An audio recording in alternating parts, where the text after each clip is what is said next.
Nosotros analizamos el capítulo 20 y, por supuesto, lo primero que dijimos fue que hay evidencias para asumir que antes del inicio del reino milenial, recuerden ustedes que el reino milenial se comienza a partir de la finalización de estos 7 años de tribulación y gran tribulación que va a experimentar la tierra, donde la mayor severidad de los juicios de Dios van a ser durante la segunda mitad, con todo lo que implica la intervención del anticristo y su accionar, ¿no es cierto? Y todo va a culminar en esta batalla gigantesca en la zona del Megido en Israel, donde finalmente los ejércitos del mundo tratarán, ¿no es cierto?, irrisoriamente de oponerse al regreso de nuestro Señor Jesucristo.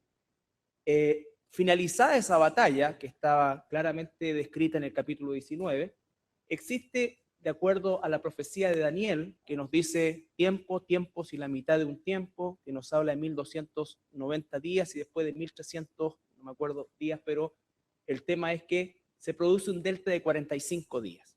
Existen elementos para que nosotros podamos pensar, ¿no es cierto?, que durante ese periodo se va a llevar a efecto el juicio del capítulo 25 de Mateo. Recuerden ustedes que capítulo 24 y 25 se refieren específicamente a esta época, a la tribulación, gran tribulación. Son pasajes que tienen que ver el capítulo 24 netamente con el desarrollo de esta semana 70. Si uno pudiese hacer digamos, una conexión, tendríamos todo el capítulo 9 de Daniel, ¿no es cierto?, toda esa profecía, después todo el capítulo 24 de Mateo y desde el capítulo 4 hasta el 19, lo que es el libro de Apocalipsis, donde se despliega en detalle todo lo que va a suceder sobre la famosa semana 70 de la profecía de Daniel. Entonces, este juicio, recuerden ustedes que es el famoso juicio de las ovejas y los cabritos. Y dijimos que la tierra, a pesar de que durante esos 7 años va a ser sumamente devastada, castigada, juzgada, ¿no es cierto?, donde millones de personas van a perecer por los distintos eventos que se van a desarrollar. No obstante, van a haber sobrevivientes. La Biblia dice que va a haber sobrevivientes. Tenemos 2 grupos de sobrevivientes. En primer lugar, aquellos que fueron sacados de la nación de Israel, ¿no es cierto?, y fueron preservados durante la segunda mitad de la tribulación, milagrosamente por nuestro Señor. Recuerdan que Satanás quiso matarlos y todo esto, entonces ellos están reservados, ellos no van a sufrir persecución, van a estar guardados por el Señor. Y por supuesto también una masa indeterminada de población del mundo, de los distintos lugares del mundo, por eso se llama el juicio a las naciones, a pesar de que la batalla se realiza en Israel, el juicio es hacia todos los sobrevivientes de las naciones, donde nosotros pensamos que un porcentaje que no dice, no hay nada al respecto, de algunos millones de personas van a sobrevivir, y de ese grupo de personas van a haber algunos que definitivamente se marcaron con la marca del anticristo y sobrevivieron, ya, que pasarán directamente al lugar de los muertos, al infierno, al centro de la tierra. Otro grupo de creyentes genuinos, ¿no es cierto?, que sobrevivieron, que no fueron alcanzados por las garras del anticristo, y probablemente también un tercer grupo de personas que no eran ni de uno ni de otro, ¿ya?, y que de alguna manera serán sometidos a algún tipo de juicio, pero el tema es que al milenio solamente van a entrar ovejas, ¿ya?, ovejas de Dios, de toda esta masa, sumado al grupo de estos redimidos y protegidos sobrenaturalmente por el Señor en el desierto de Israel. ¿No es cierto? Dijimos que también el capítulo 20, los primeros 3 versículos nos hablan de este encadenamiento o de esta prisión en la cual Satanás es colocado durante 1000 años, que es el abismo. El abismo, en el abismo no hay ningún ser humano ahí, ¿no es cierto?, las almas de ningún ser humano, sino que ese es un lugar de seres espirituales demoníacos, de todos los tipos, y en ese lugar donde Satanás va a ser recluido durante un periodo de 1000 años.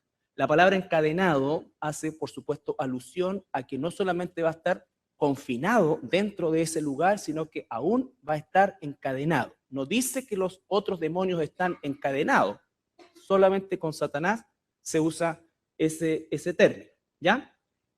Por eso es que nosotros a veces hablamos de que Satanás nunca va a estar en el infierno, ni él va al infierno, ni él va a pasar por el infierno. Satanás, ¿por qué? Porque el infierno es un lugar donde van las almas de todos los seres humanos que a lo largo de toda la historia de la humanidad han rechazado la salvación, ya sea en el Antiguo Testamento, en el Nuevo Pacto, en cualquier época. ¿Estamos? Y entonces este Satanás es encadenado y ocurre una restauración del planeta, ¿ya? No nos olvidemos que el planeta, la creación que fue, digamos, unida o asociada directamente con el ser humano, cuando el ser humano cayó como cabeza federal de la creación, toda la creación cae. Recuerden que el libro romano dice que la creación gime por ser también rescatada, o sea, desde el punto de vista de lo que nosotros pudiéramos pensar, la creación de Dios, todo lo que ha sido creado por Dios, está bajo maldición, igual que, ¿no es cierto?, por causa del pecado. Por lo tanto, la creación misma en el periodo de esta gran tribulación sufre inmensamente, o sea, las aguas, hemos estudiado ampliamente la cantidad de catástrofes que hay sobre la creación en general, o sea, no hay acepción, lo que va a caer sobre los seres humanos también va a caer sobre el resto de la creación. Por lo tanto, la creación está esperando este momento. También se le llama a este periodo el reposo, haciendo alusión a un lenguaje judaico, en el sentido de que el séptimo milenio, ¿no es cierto?, corresponde al reposo de la tierra en términos generales, reposo que nunca ha tenido. No sabemos exactamente cuánto tiempo duró la estadía de Adán y Eva en el jardín del Edén, ¿no es cierto? Pero entendemos que no fue mucho tiempo, ¿ya?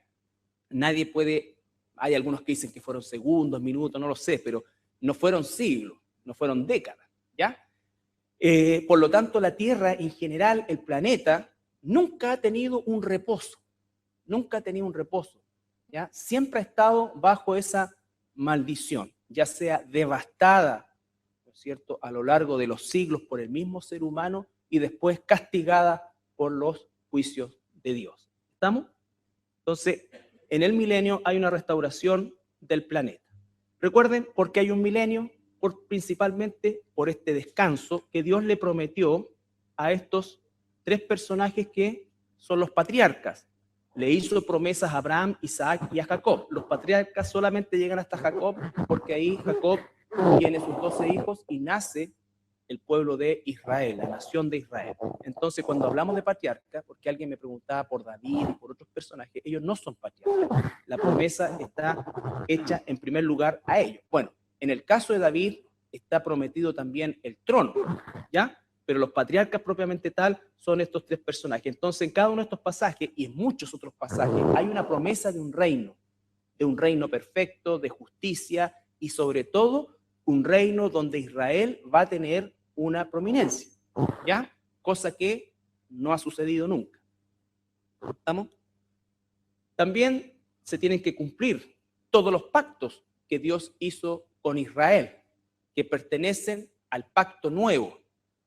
Dios va a hacer un nuevo pacto con Israel y va a cumplir esas promesas durante este milenio. El pacto antiguo con Israel quedó anulado desde el punto de vista de que Israel rechazó al Mesías, ¿no es cierto? Y desde ese momento, bueno, desde que Israel es nación, ¿no es cierto?, ha sido prácticamente toda su vida perseguido, expulsado, exterminado, ¿no es cierto?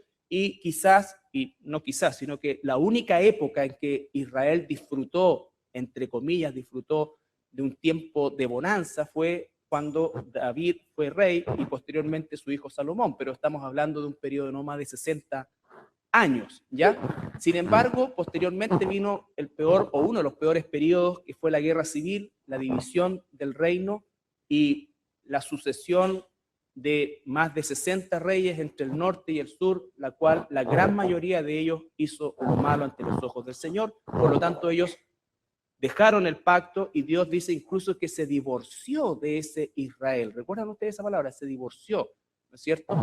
Lo que significa que Dios va a cumplir su promesa, pero no con el Israel de hoy, a pesar de que por la misericordia de Dios Israel se mantiene, porque Dios ha permitido que se mantenga, para que el remanente de ese pueblo sea el receptor del nuevo pacto que se va a desarrollar en el milenio.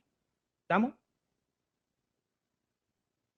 Bueno, la importancia de la ciudad de Jerusalén la vamos a ver también, pero vamos a decir que el reino terrenal del Señor Jesucristo, o el reino del que habla la Biblia que el Señor Jesucristo tendrá, es un reino eterno.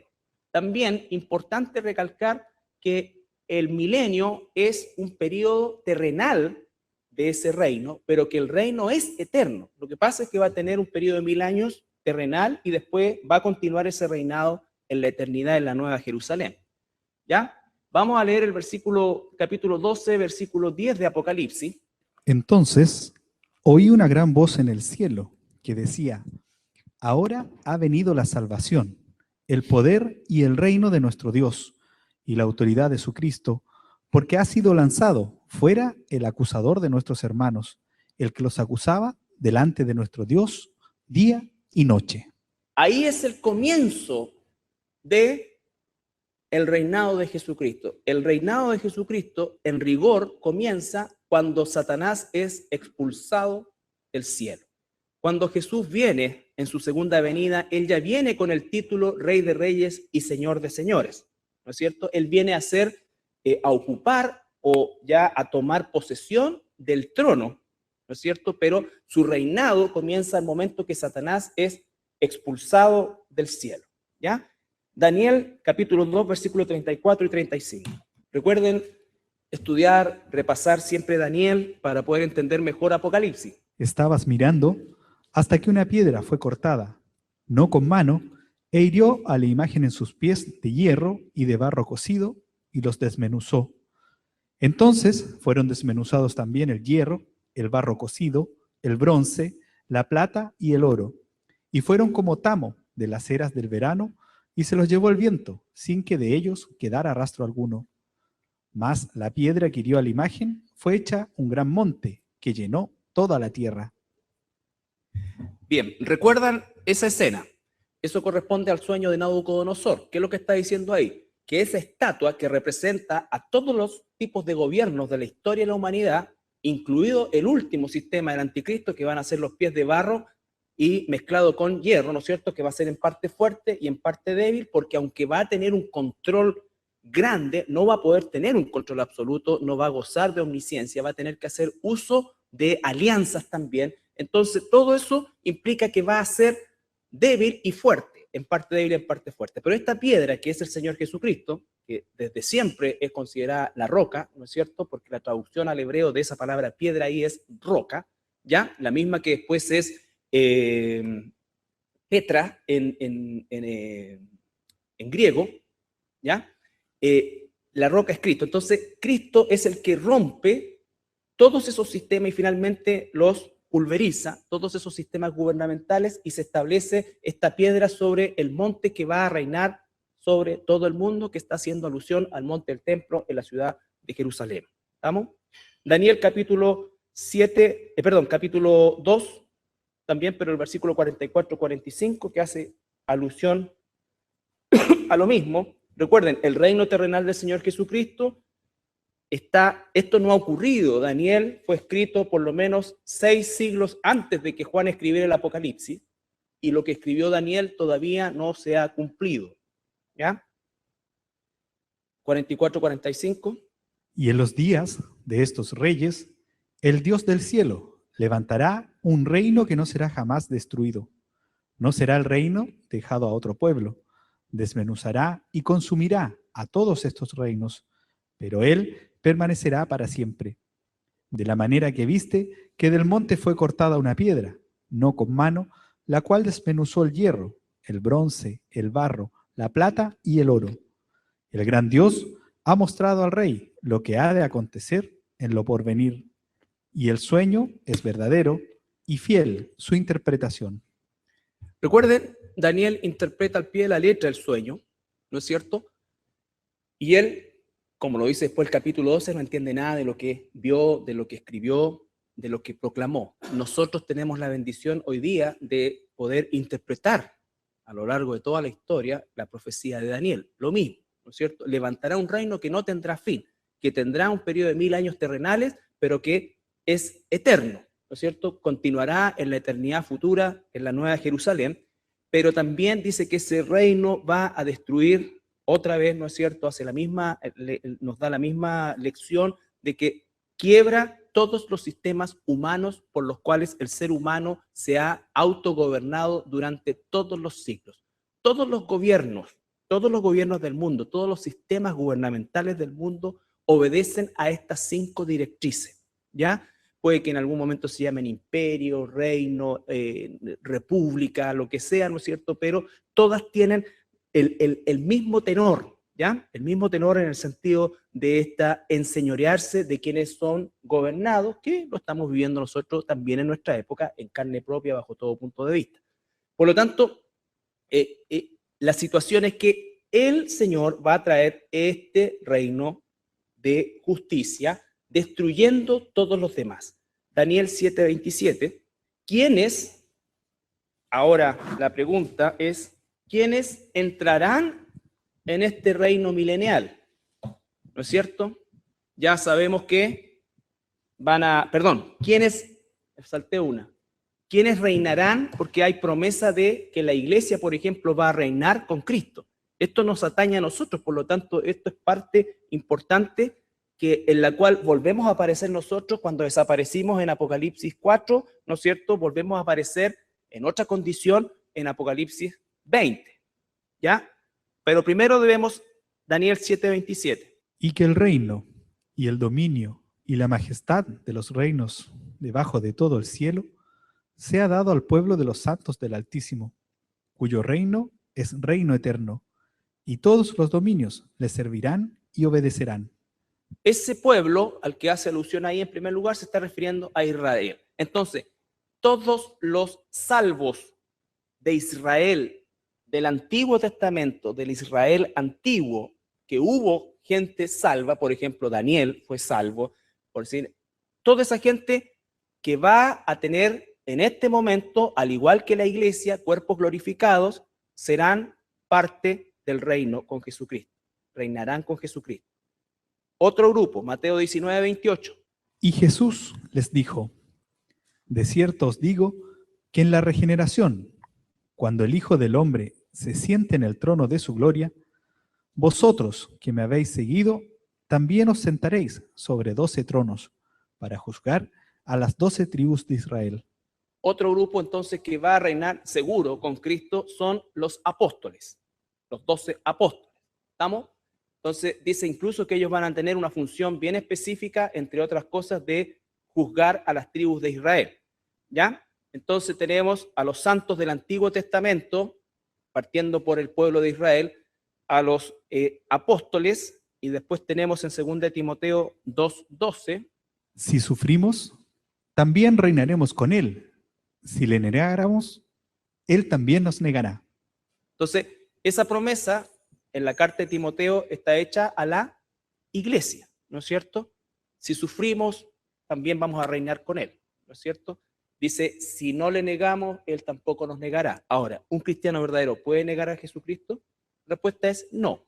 Acostumbrémonos nosotros a leer la Escritura en la forma horizontal que nos corresponde, pero sabemos que Dios tiene control de todo, ¿ya? Lo que no significa que, como alguien me dijo, bueno, entonces todo esto es como una especie de parodia, porque si Dios ya tiene todo planificado, no, ahí estamos pensando como Dios y somos las criaturas más caídas del universo, por lo tanto, ni siquiera intentemos pensar cuáles son los propósitos de Dios ni la forma de Dios, porque sus pensamientos son infinitamente distintos y distintos a los míos. ¿Estamos? Él dice entonces que si le negáramos, si alguien niega a Jesús, entonces él lo va a negar, lo que significa que no es hijo de Dios. Pero el tema es que hay una promesa para la iglesia de reino que se repite en Apocalipsis 3:21.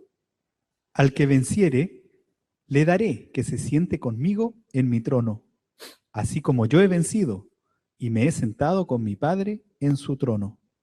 Ya, al que venciere. la salvación no es por obra, no es por mérito, ¿no es cierto? Recuerden que nosotros somos más que vencedores en Cristo Jesús, ¿ya? También está hablando de algo que la iglesia, los cristianos ya tenemos, somos más que vencedores no por nuestros méritos, sino por causa de Cristo. Por lo tanto, cuando está diciendo al que venciere, se está refiriendo a alguien que es vencedor en Cristo, ¿ya? ¿Qué cosa? Una de las promesas es que reinará, reinará. Entonces tenemos a la iglesia, tenemos a los santos del Antiguo Testamento, tenemos a los apóstoles, que seguramente van a tener un lugar prominente, junto con las 12 tribus de Israel, y tenemos, por supuesto, también a la iglesia. Y por último, en Apocalipsis 20, que es el que estamos viendo, el versículo 4, 24. Y vi tronos, y se sentaron sobre ellos los que recibieron facultad de juzgar.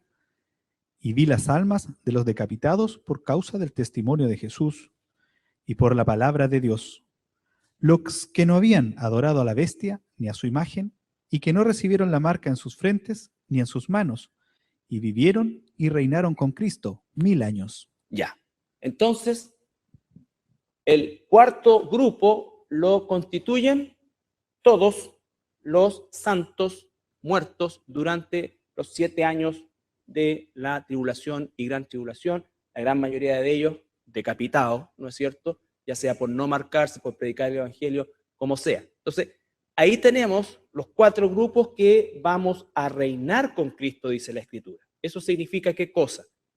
Que vamos a ejercer funciones de juicio, ¿no es cierto?, también sobre las leyes de Dios. Las leyes de Dios. En el reino va a regir la ley de Dios, no la ley judía.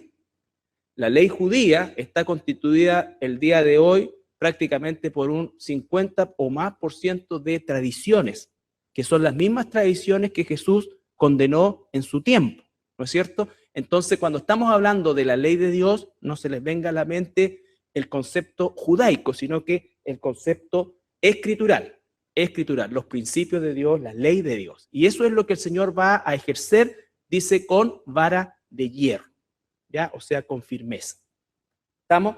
Entonces, si ustedes se dan cuenta, una de las características del milenio, aparte de todo lo que significa la regeneración de la creación de Dios, donde el clima va a ser perfecto, donde no va a haber enfermedades propiamente tal, no van a haber situaciones, o sea, va a estar todo bajo control. La naturaleza o la creación, mejor dicho, como lo vamos a ver, va a volver los animales a su alimentación inicial, que era solamente hierba, y así vamos viendo eso. Y otra cosa es que todo el sistema de gobierno del mundo, de las naciones, no va a estar en manos de seres humanos, va a estar en manos, en primer lugar, del Señor Jesucristo, y todos los que nombramos anteriormente estaremos con cuerpos glorificados. Por lo tanto, no van a poder coimear, no, nada de eso. No vamos a necesitar soquimismo, no vamos a necesitar esto, no, ninguna de esas cosas. Todo el gobierno va a estar en manos de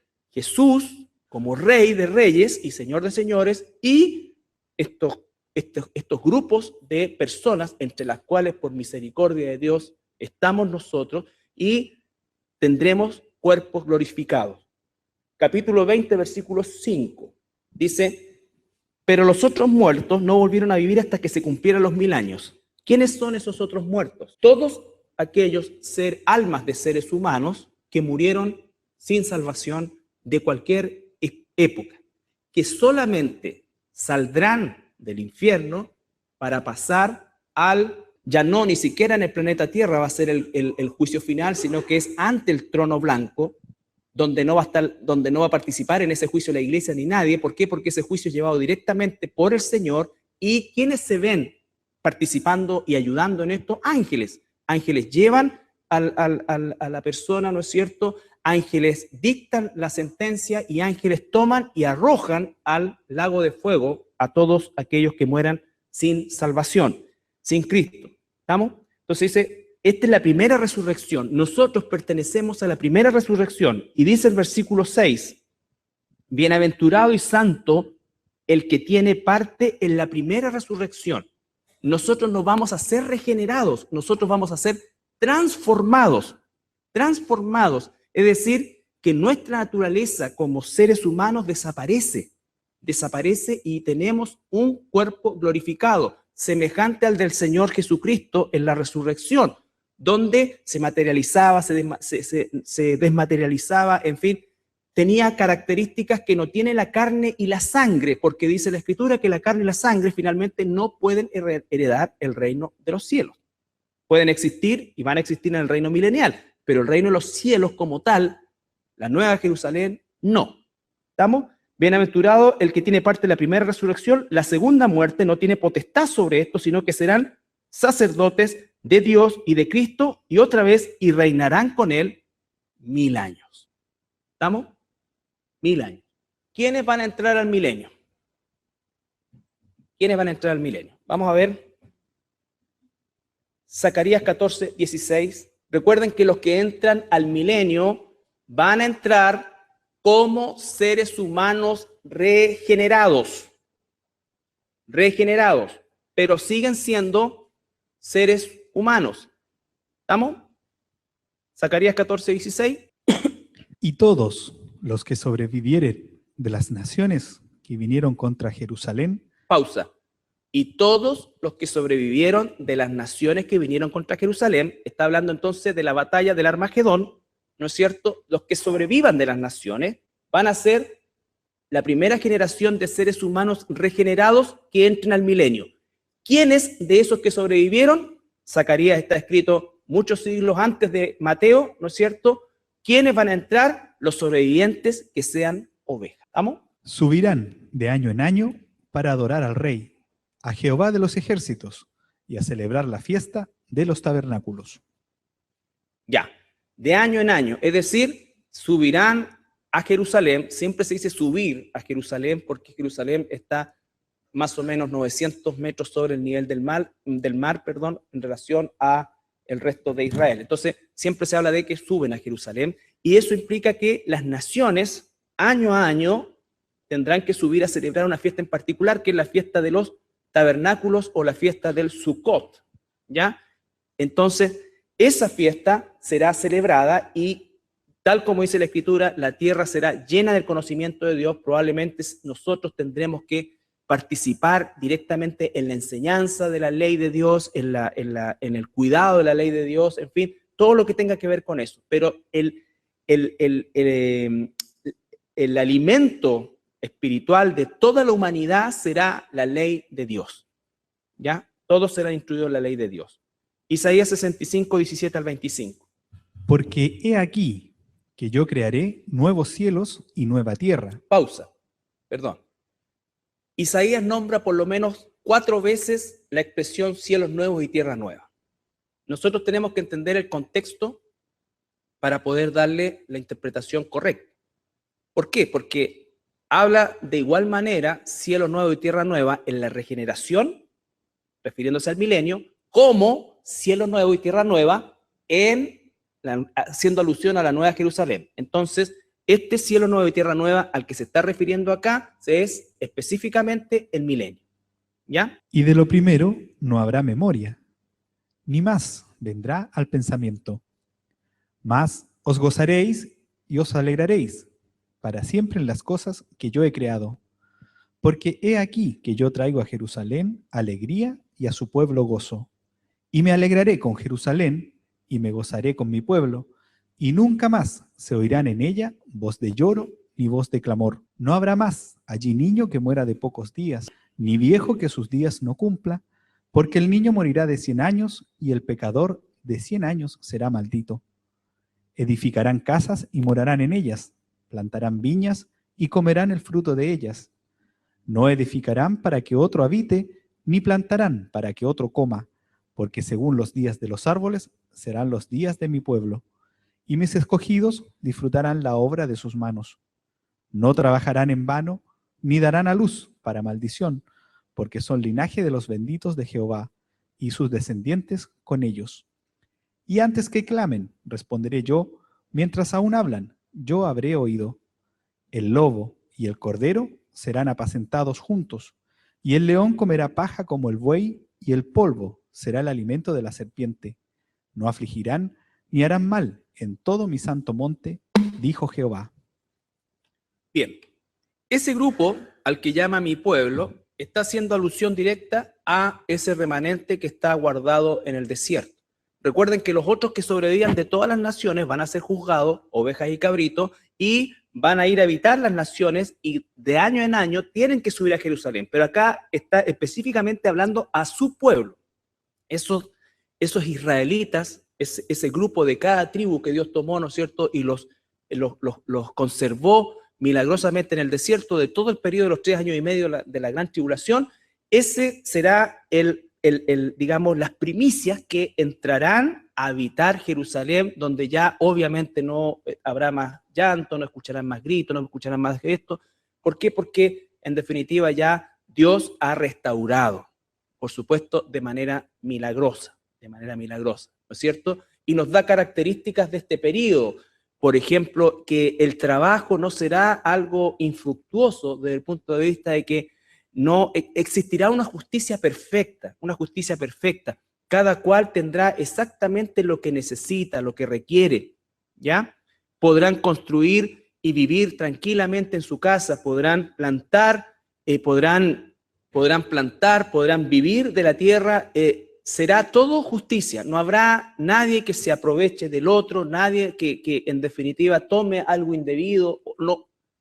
No existirá oportunidad, digamos, por parte del sistema gubernamental, que no es lo que recibimos ahora, porque la palabra dice que hoy cualquier sistema de gobierno en la historia humana, ¿cuál es la característica? Se enseñorea de la gente, ¿no es cierto? Eso significa que abusa de las personas, en fin, es injusto, es corrupto. En todas las épocas ha sido así. Sin embargo, en aquel entonces, en el milenio, va a ser todo lo contrario, va a ser todo lo perfecto, todo lo justo, todo lo correcto. Pero va a haber pecado.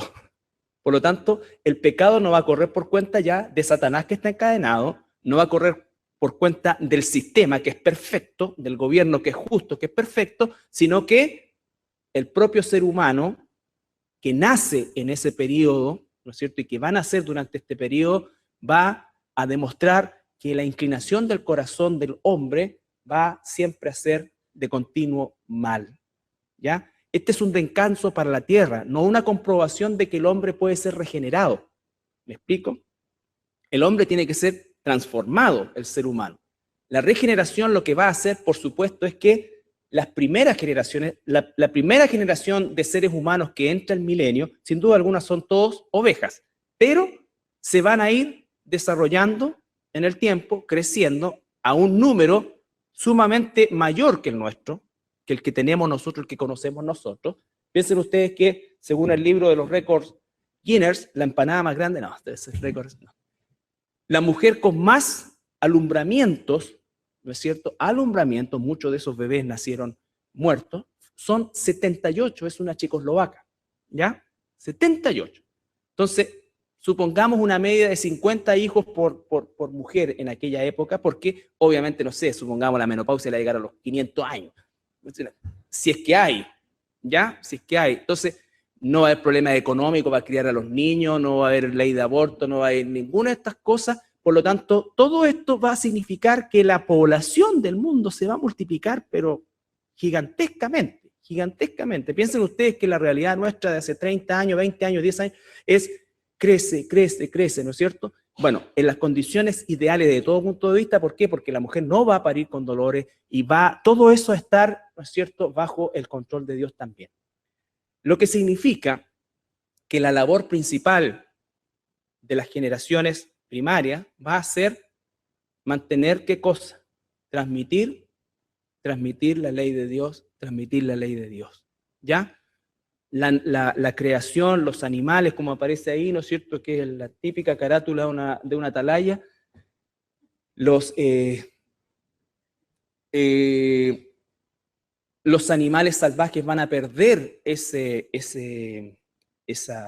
fiereza, ¿no es cierto? Ustedes siempre, o yo cuando vemos videos de animales cazando otros, por ejemplo, el león comiéndose un ciervo, y el cocodrilo, el ciervo así, pero estresado entero, se asoma al charco de agua y sale el cocodrilo y se lo come. Eso no es natural, eso es producto del pecado, ¿ya? es producto del pecado. Por lo tanto, eso no era así en el principio, ¿ya? Por lo tanto, todo eso se va a restaurar. Entonces, ¿quiénes van a entrar al milenio? Los salvos de ese juicio que van a venir de año en año a las naciones y todos aquellos, ¿no es cierto?, que hayan sido preservados durante el tiempo de la gran tribulación y que sean israelitas y que le van a dar vida al Israel terrenal en ese entonces, y de verdad ahí se van a cumplir todas las promesas mesiánicas que Dios le hizo a Israel y que Israel rechazó. ¿Ya? Recuerden que los israelitas, la característica, desgraciadamente, de su existencia larguísima, ¿ya?, ha sido la persecución, el exterminio, la expulsión, y es justamente porque ellos mismos trajeron la maldición sobre ellos, no solamente cuando rechazaron a Jesús. ¿Recuerdan cuando estaba Barrabás y Jesús, ¿no es cierto?, y Pilato tratando de liberar a Jesús, dice, bueno, ¿qué ha hecho? ¿Qué hago con este? Entonces, crucifícalo, crucifícalo, y grita a la multitud, ¿qué cosa? Su sangre, refiriéndose a Jesús, sea sobre nosotros. Es decir, nosotros seamos responsables de la muerte de Jesús. Por lo tanto, la sangre que era para redimir el pecado y darle salvación, al tomar esa declaración, ellos atrajeron la maldición hasta el día de hoy. Por eso es que el mundo, como sea, tiene un rechazo, ¿no es cierto? Esto va desde el odio hasta el rechazo hacia todo lo que tenga que ver con Israel, con los judíos, como sea, algunas veces de manera inexplicable. Entonces, esa realidad va a ser totalmente subsanada en el milenio y efectivamente Jerusalén se va a llenar de luz y va a ser lo que siempre debió haber sido, la ciudad de luz, ¿no es cierto? La ciudad de la paz, la ciudad del Señor. Entonces, recuerden ustedes que la restauración no es una restauración espiritual, es una restauración biológica, fisiológica, orgánica. No es una restauración espiritual, ¿ya? Entonces, obviamente, nosotros tenemos que entender que la situación es algo que escapa a nuestro conocimiento. La única escena que tenemos, ¿no es cierto?, del jardín del Edén, antes que Adán y Eva pecaran, ¿no es cierto?, de que eran dos seres humanos perfectos, sin pecados. Ahora, ¿cómo es que, porque ahí dice, ¿no es cierto?, que el niño de 100 años no morirá y el que cumpla 100 años, por decirlo de alguna manera, de ahí para adelante, si peca, va a ser castigado? Ahora, no todos los que pequen seguramente van a morir, porque obviamente en su justicia Dios va a tener un sistema, un parámetro, ¿me entiendes? Bueno, y si no es así, Dios es Dios, pero el tema es que Él es justo. ¿Qué es lo que está diciendo eso? El ser humano va a ser regenerado biológica, fisiológicamente, orgánicamente, pero no espiritualmente, lo que significa que los que nazcan posterior a la primera generación que entre, que van a ser todos ovejas, ¿no es cierto?, tendrán que convertirse. No todos se van a convertir, ¿ya? No todos se van a convertir. Y dice Dios que va a dejar, al parecer, un margen de 100 años, dado el concepto de milenio, porque normalmente es, según lo que se puede inferir, el 10%. Por ejemplo, Dios le dijo, el hombre vivirá máximo 120 años. Pero según lo que entendemos también de la Escritura, hasta los 12 años, no es que el niño sea inocente, no hay ningún ser humano inocente. La guagua recién nacida es culpable, pecadora y debiera ir al infierno. El tema es el concepto de la imputabilidad, si pudiéramos ponerlo en términos legales. Dios no imputa castigo, ¿no es cierto?, a aquel que es bajo esa edad, ¿no es cierto? De ahí en adelante, la ley judía que Jesús cumplió. Recuerden que Jesús atacó a los fariseos permanentemente, no por la ley, sino por las tradiciones. Las tradiciones. Pero él nunca violó la ley. Por lo tanto, si él cumplió el rito de los 12 años de ser considerado ya un adulto desde el punto de vista de asumir responsabilidad, significa entonces que hasta esa edad nosotros podemos considerar que existe esta no imputación por causa de un pecado, pero no que sea inocente. A veces se dice, mira, es inocente. No, no existen inocentes. Y en ese sentido, si pensamos que el milenio dura 1000 años, el 10%, 100, ¿no es cierto?, significaría que es más o menos lo mismo en relación a la imputabilidad de absorber el castigo directamente del pecado. ¿Ya? Después de eso, tiene que asumir la responsabilidad del pecado que va a existir, lo que va a probar qué cosa. Satanás está encerrado. El clima, todo es perfecto, todo es perfecto. El gobierno es perfecto, la justicia es perfecto, todo es hermoso, pero la carne caída no se recupera nunca jamás. Por eso es que dice que el cielo y la carne y la sangre no pueden heredar el reino de Dios. ¿Qué significa eso? Que al final del milenio viene otro proceso y los que pasen de ese periodo a la Nueva Jerusalén van a tener el mismo cuerpo glorificado que nosotros recibimos en la primera resurrección. Por eso somos bienaventurados. Porque una vez que ya lo recibimos, esa es nuestra condición por toda la eternidad. Y nosotros vamos a convivir, no dice cómo, con los seres humanos, porque tenemos parte en el reino de Dios, pero ya el pecado no tiene parte con nosotros. ¿Estamos? ¿Alguna pregunta? Es terrible porque si nosotros vamos al capítulo 20 que estamos leyendo, versículos 7 y 8, fíjense lo que sucede. Cuando los 1000 años se cumplan, Satanás será suelto de su prisión y saldrá a engañar a las naciones que están en los 4 ángulos de la tierra, a Gog y a Magog, a fin de reunirlos para la batalla, el número de los cuales es como la arena del mar. Piensen ustedes, como la arena del mar, los que se van a rebelar contra Dios y van a ir a asediar, dice, la ciudad de Jerusalén. Pero a diferencia de la batalla del Armagedón, que eran por lo menos 200 millones, aquí dice como la arena del mar, o sea que es mucho más. ¿Ya? Y Satanás no va a engañar sobre nada. La carne va a estar dispuesta a ser engañada. ¿No es cierto? Han tenido 999 o 1000 años de perfección y eso va a significar, ¿no es cierto?, que efectivamente, bueno, después dice que Dios los destruye directamente, ¿no es cierto? No aparece Jesús, nada, eso es el Armagedón, pero Dios los va a destruir. ¿Ya? Y de ahí va a venir el otro proceso que ya llamamos nosotros el estado eterno. Pero en el milenio van a haber 2 clases de seres en relación a nosotros. Todos los santos de todas las edades, hasta el tiempo de la tribulación, hasta los santos de la tribulación, muertos y resucitados con cuerpos glorificados. Todos ellos somos los bienaventurados de la primera resurrección.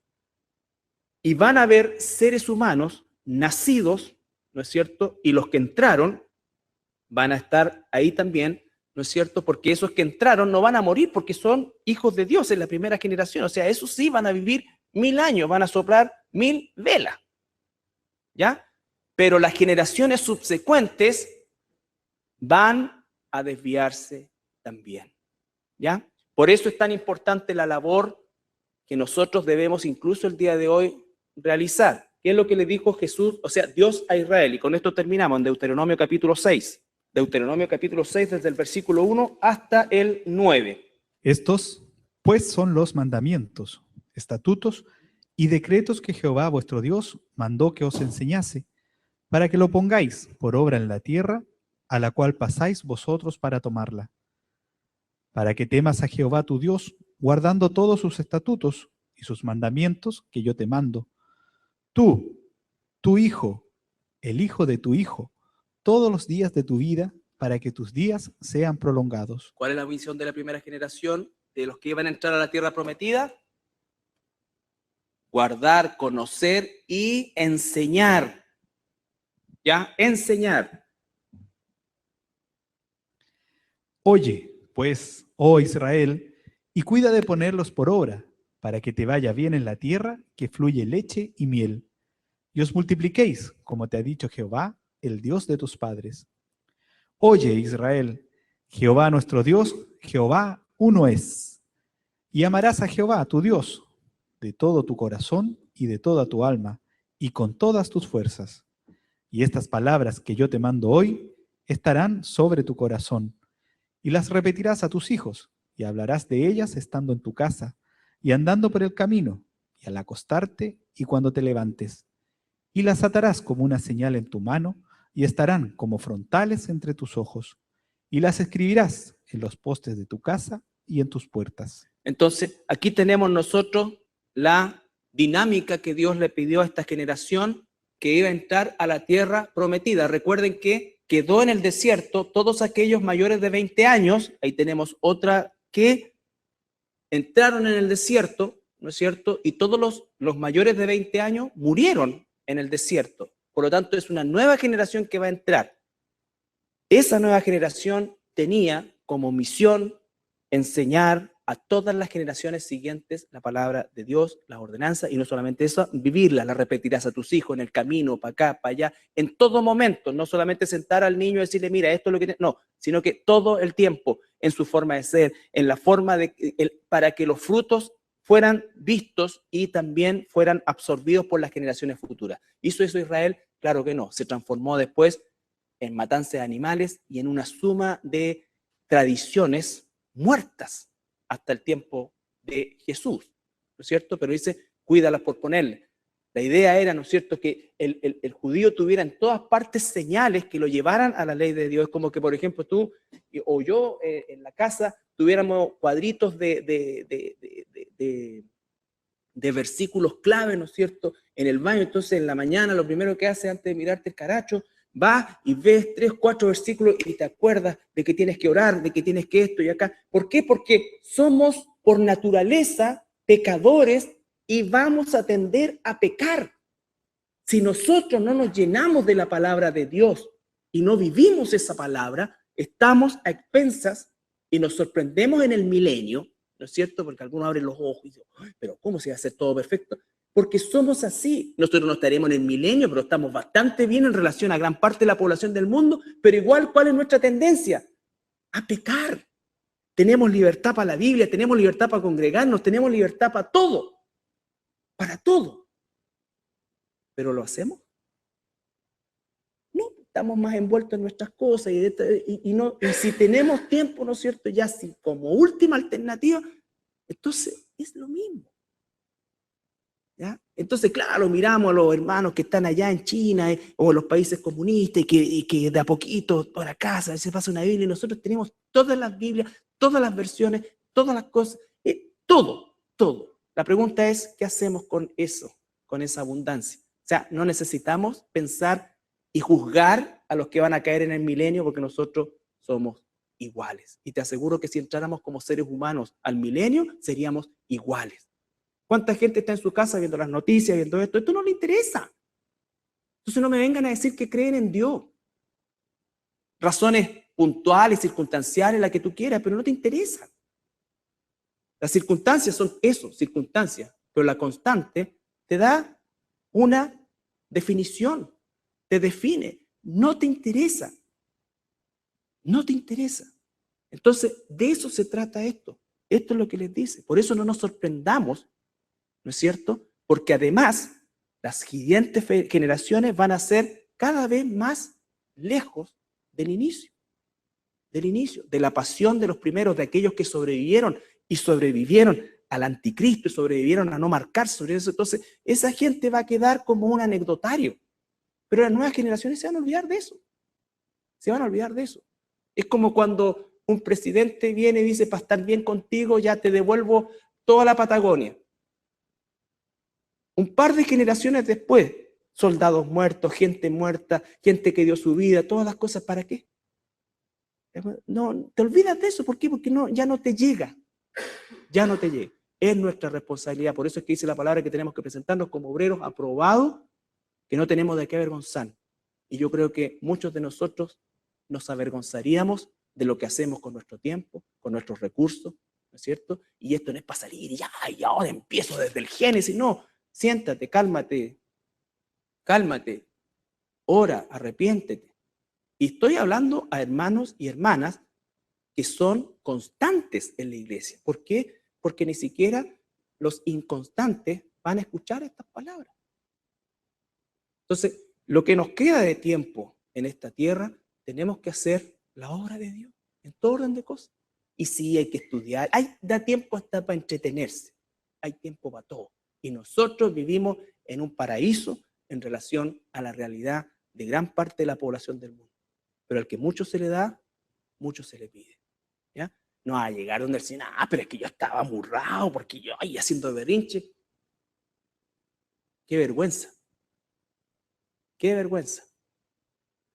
Entonces, esa es la realidad, hermano. Y estamos hablando nosotros que a lo menos tenemos la constancia. No es para juzgar a los otros ni condenarlos, no, si esto no es para el que no vino, es para nosotros que estamos. El que no vino se lo perdió y no lo va a escuchar y va a seguir en su frialdad hasta que, si es un hijo o una hija de Dios, Dios le pegue la apretada de verdad. De verdad. Y ahí nosotros no tenemos nada que tocar. Pito que tocar. Entonces, esto es fundamental. Bien, inevitablemente de cada pasaje se hace una predicación.